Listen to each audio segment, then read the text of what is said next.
I saw something interesting. Now, this is one of those articles that looks very mundane on the surface.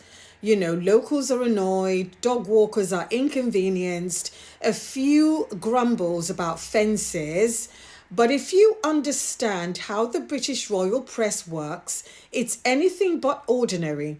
Now, the Daily Mail does not criticize, not usually anyway, it usually doesn't criticize the other girl and the other brother.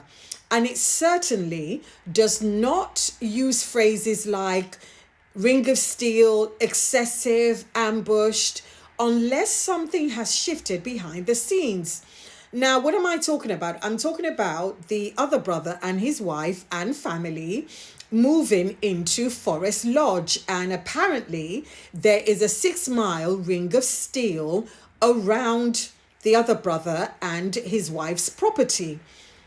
And the funny thing is, I think that's normal. I think that's the way it should be because you have an heir to the throne, you've got a future queen, you've got their children, they need to be protected. So being protected is not the issue here, but I think it's the fact that they moved into a property that they knew didn't have those security measures, as opposed to move into a property which already had that security ring around it.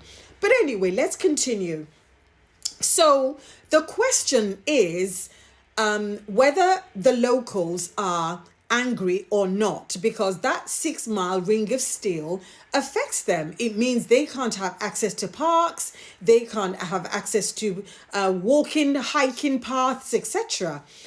The question is, why are we being told about it now? What is the timing of all this? Because this is where media literacy comes into play. Because when things are reported in the press, especially when they are negative about the other brother and his wife, you've got to examine the timing. But anyway, let's continue. So for years, the other brother and his wife, they've been treated as untouchable. Every security decision was framed as necessary. So when they moved into Adelaide Cottage, we were told, yeah, that's fine. It's their forever home.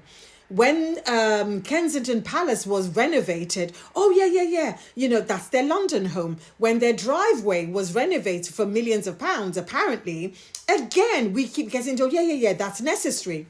Now, what we're finding is that the tone is certainly different, because I remember when roads were closed, when access was restricted, when every security detail was framed as necessary. But now, this particular article is actually centering resentment. It's amplifying the anger that people who live around Forest Lodge, or whatever it's called, are supposed to be feeling. Because it's actually quoting ordinary people describing loss, being excluded, and having a sense of being dismissed. It's even highlighting that there's a £60 access fee, which is a subtle but deliberate reminder of the class divide and entitlement. Now, this, in my opinion, is not accidental framing. This is a signal. What's changed is not the fence, it's the narrative value of the other brother and his wife. I feel that the Daily Mail is reacting to a broader fatigue that's been building quietly. You know, right, things like rising security costs, shrinking public goodwill. We certainly saw that over Christmas. An increasingly hard to sell contrast between the dutiful heirs and their lived reality of privilege expanding while the public is suffering through the cost of living crisis. And this 6 mile exclusion zone through Royal Park land, certainly in 2025, is not on. You know, people are resisting and people are grumbling against it.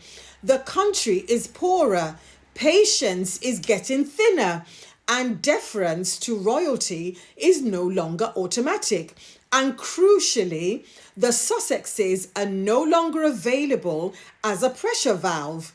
And for years, all this negative energy was directed towards Harry and Meghan. So while Harry and Meghan were absorbing the hostility, the other brother and his wife, they were benefiting by comparison. But now the outlet has lost potency and the tension is turning inwards. So the Daily Mail is now, well, we haven't got those two as scapegoats anymore, and even if we do scapegoat them, it's not landing the same. Therefore, we're going to turn towards you two that don't seem to do anything for us. So scrutiny that was deferred is now beginning to surface. And the article also, by allowing this very mild, in my opinion, criticism, the paper is trying to position itself as balanced and reasonable and in touch with ordinary people. That protects it later. So if anger then grows and, they can say, well, at least we did criticize them, And unfortunately, that this is how loyal outlets, this is how they manage decline. Not by defending harder, but by gently widening the gap. And I also noticed another thing that the article does not do. It doesn't question the size of the home. It doesn't interrogate the necessity of multiple residences. Why do they need so many homes? You can only live in one at a time. They don't ask those questions. And also, it doesn't compare the security arrangements of this particular home to the previous arrangements that worked without such disruption. So instead, it's letting the facts kind of speak without doing very much. So as far as I'm concerned, this is what is called controlled dissent. So the other brother and his wife, they are not being bashed or dethroned that much in print. They are instead being nudged out, and the message is very subtle. And the message is, you are no longer exempt from any inconvenient narrative that we want to write about. And they're also telling the other brother and his wife, well, the public are not buying what you're selling. So, and we've done our best for you. So yeah, you need to be a bit more mindful of what you're doing in the future. Because at the end of the day, this particular paper gave itself permission to frame royal comfort as public necessity. And the neighbors, the walkers, and the riders are actually not being presented as nuisance for a change. The paper seems to be on their side. And that is bad news for the other brother and his wife. But anyway, what do you think? Just my opinion, from what I can see, that has been written by the other brother and his wife's favorite paper. But anyway, what do I know? My name's Elizabeth. I'm the author of The Luxpreneur. And for more insights like these, please like, share, comment, and follow me. And don't forget to pick up a copy of my book.